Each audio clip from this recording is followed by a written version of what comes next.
Hey guys, and welcome back. I'm Rachel O'Leary, and today I'm going to show you my 5 favorite tanks in the fish room. Now these are all tanks that you have seen me before, either through builds or just from footage from the fish room, and I'll link to those specific videos in the cards.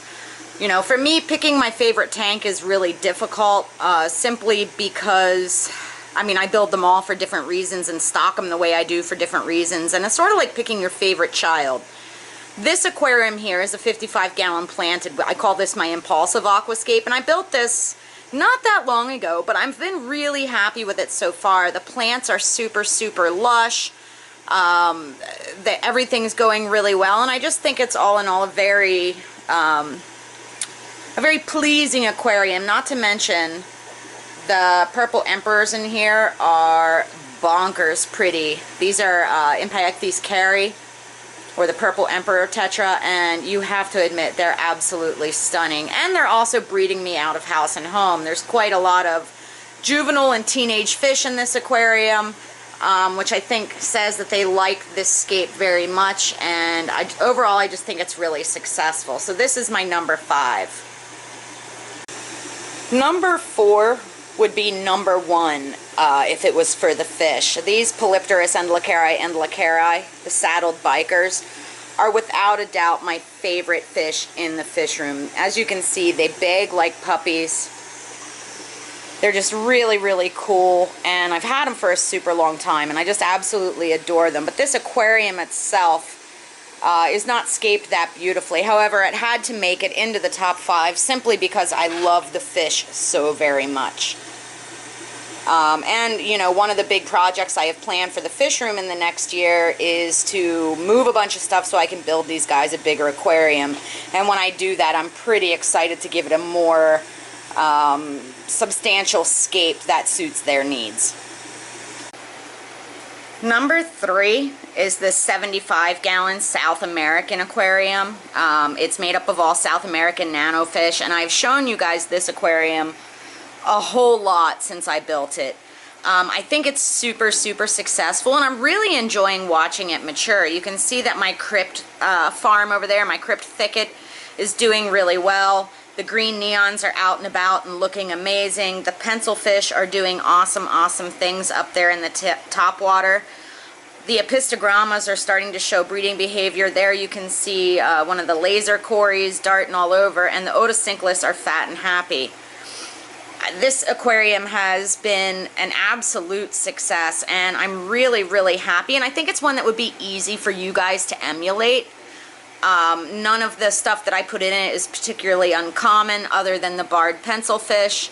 Everything else you should be able to get at a store, and I'm particularly proud of that. I think it's a really beautiful display, a really great mix of fish, and a really great aquarium for you guys to emulate at home, even in a smaller size. Obviously, you wouldn't have to go as big as the 75-gallon for the majority of these creatures, but I think it's been really cool to be able to show you how outgoing their behavior is in an aquarium of this size, as most often people tend to keep smaller fish in smaller aquariums, and I think that this aquarium is a particularly good example of why small fish work very well in a large aquarium. Number 2 is my 20-gallon long Asian blackwater. Now this houses the Boraras brigitae, or chili rasboras, as well as a group of wild embellis. And relies heavily on these botanicals that we got from Tannin Aquatics. And while this tank is still pretty young, I'm super excited to watch it mature. I'm super excited to see more and more of the wild bettas in here. And I'm really excited to breed those because they have really cool parenting. And I just think that this tank is important to the fish room because it's different. It uses a lot of botanicals. It really showcases how beautiful the fish can look in this tea-stained water. I mean, look at those chili rasboras. They are insanely red.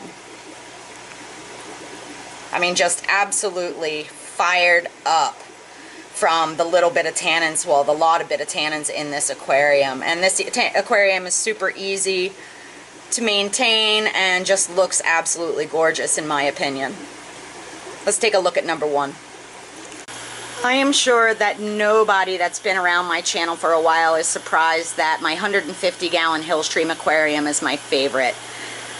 This tank was the first one that I built for you guys on this channel and houses a ton of really rare, interesting, unusual, and beautiful fish. It is absolutely a crowd pleaser. It is dead easy to maintain. And I just think it's another really great example of why larger tanks, people who have larger tanks should consider these fish that are not necessarily generally thought of as appropriate for a big tank. This aquarium is full of activity on all levels. The fish are constantly breeding. They're constantly showing breeding dress. And because of the size of the aquarium, I can work with a lot of really interesting algae grazers that otherwise tend to do poorly in smaller aquariums, as they will quickly deplete the aquarium of its biofilm, and they can be difficult to supplement. So you'll see in this aquarium a lot of these Borneo suckers, things like these Stiphodons, as well as some Sowelia, like this one. And really just everywhere you look in this aquarium, there's exciting things going on. Over here we have, you see that yellowfin shiner is fired up and they're trying to spawn in that Bulbitis. You can see Daniochaethet chasing each other and spawning. There's white cloud spawning. You know, it's really just a very, very, very exciting, beautiful, low maintenance aquarium. Anyway, I hope you guys have enjoyed seeing my 5 favorite current aquariums in the fish room. It was really difficult to choose which are my favorite, because again, I build them all for different reasons and I stock them all for particular reasons. And I don't think there's one in the fish room right now that I don't like, though I am excited to get started on some of the new projects for you guys. You may be wondering why I haven't started redoing the retirement community yet. And that's because I made a tactical error. You see, in order for me to be able to put sand in this aquarium, I have to be able to rinse it, and the best way to do that is outside, and it's winter. So I need to come up with a plan to not get sand into my corner drains, into the pumps, in order to be able to rinse that sand adequately without freezing my tush off. So anyway, stay tuned and we will get to work on some of these other aquariums here shortly, doing rebuilds, revamps. I have some guestscapes planned, and just stay tuned because there's a lot of fry around and I'm pretty excited to share stuff with you guys.